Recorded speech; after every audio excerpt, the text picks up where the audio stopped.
Quels sont donc les mitzvot essentiels de la journée de Purim? Dans la Megillah même, il est question de 4 mitzvot qui ont été adoptés par le Sanhedrin de l'époque. Il y a la Megillah, la lecture de la Megillah, il y a le Mishté, le fameux festin, il y a également le Mishloach Hamanot Ish Lere'ehu, c'est-à-dire l'envoi de présents l'un à l'autre, chacun à son prochain, et enfin Matanot Laevionim, les dons aux pauvres. Nos sages à l'époque du Grand Synode ont ordonné la lecture dans la Torah, dans le livre de l'Exode, au chapitre 17, versets 8 à 16, et de faire mention de Purim dans les prières du Shemona Esrei et dans la bénédiction après le repas de Al Nissim. Par contre, on ne dit pas Hallel.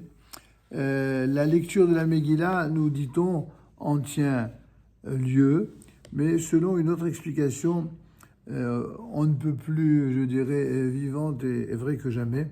On ne dit pas Hallel pour un miracle qui s'est produit en dehors d'Eretz Israël.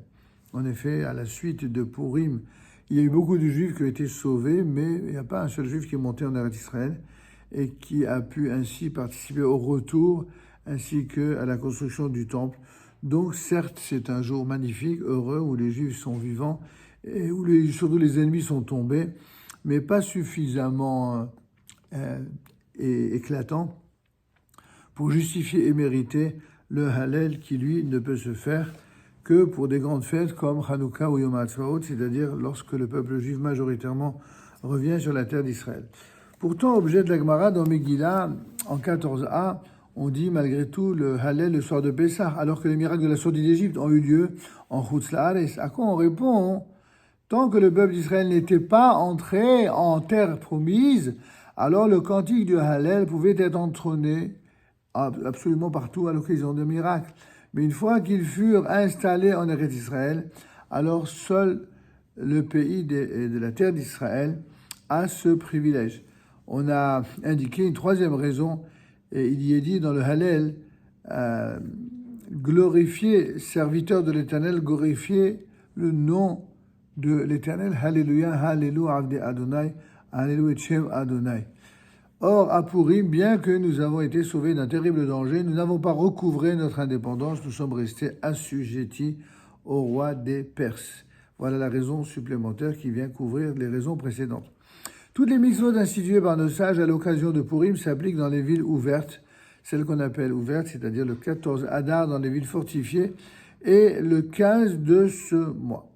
Par contre, le jeûne et le hesped sont interdits le 14 et le 15 Adar absolument partout dans les années intercalaires. Comme cette année, c'est le 14 et le 15 Adar 1. Et également, alors que la lecture de la Megillah et les autres mitzvot attachés à Purim ont lieu en Adar 2 seulement. Un affligé c'est-à-dire celui qui est en deuil, un affligé pendant les 7 jours de deuil peut se rendre à l'office du soir du 13 et du 14 au matin pour écouter la Megillah, mais ne quittera pas la maison pour un autre but. Toute manifestation de deuil est suspendue pendant les 2 jours, le 14 et le 15 Adar, excepté ceux qui regardent la vie intime, exactement comme pour le Shabbat pendant la semaine de deuil en général. Le travail est en principe permis le jour de Purim, mais malgré tout, on y évitera les gros travaux. Nos sages ont dit en effet à ce sujet que celui qui va qu'à ses affaires le jour de Purim n'y verra pas Siman Bracha, n'y verra pas de signe de bénédiction. Il va sans dire qu'il s'agit en l'occurrence d'un travail rémunéré, mais ce qui constitue un travail de mitzvah, cela est toujours permis. Il est permis aux habitants des villes ouvertes également de travailler le 15 Adar et vice-versa.